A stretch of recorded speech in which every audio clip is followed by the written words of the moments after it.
Hi friends, welcome to my channel. యువరాజ్తో నిషి దుబాయ్కి వెళ్ళడానికి ఫ్యామిలీ మెంబర్స్ అందరికీ కూల్ డ్రింక్లో మత్తుమందు కలిపి అందరూ నిద్రపోయేలా చేస్తుంది. ఇక బయలుదేరడానికి ముందు నిషి బుర్కా వేసుకుంటుంది. యువరాజ్, నిషి ఇద్దరు వైజయంతి దగ్గర ఆశీర్వాదం తీసుకుంటారు. వైజయంతి ఏడుస్తూ మీరెక్కడున్నా చల్లగా ఉండాలి, నిండు నూరేళ్ళు కలిసి ఉండాలి అని అంటూ కంగారు పడుతూ ఇక మీరు ఫ్లైట్ ఎక్కగానే నాకు కాల్ చేయండి అని వైజయంతి అంటూ ఉంటుంది. ఇక యువరాజ్ ఒక ముస్లిం వేషంలో నిషి బుర్కా వేసుకొని ఎయిర్పోర్ట్కి కార్లో బయలుదేరుతారు. ఇక తెల్లవారిపోతుంది.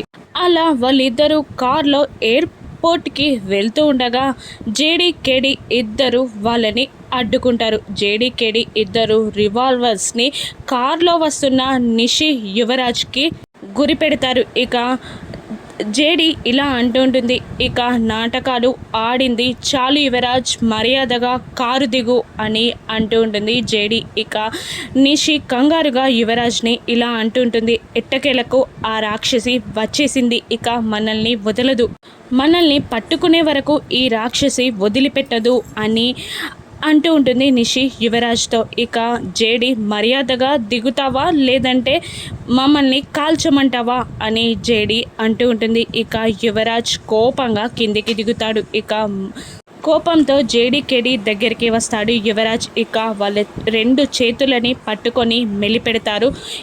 యువరాజ్ ఇద్దరిని జేడీలని యువరాజ్ కొడతాడు. రోడ్డుకి అటో వైపు దాత్రి, మరోవైపు కేదార్ పడిపోతారు. ఇక దమాయించుకొని జేడీ నిలబడి యువరాజ్ దగ్గరికి వచ్చి యువరాజ్ చేయిని మెలిపెట్టి వెనకాల నుండి యువరాజ్ని కొడుతూ యువరాజ్ని అరెస్ట్ చేసేస్తుంది జేడీ. ఇక యువరాజ్ జేడీ కస్టడీ నుండి తప్పించుకోగలడా? రాను ఎపిసోడ్స్లో చూద్దాం. Thank you for watching.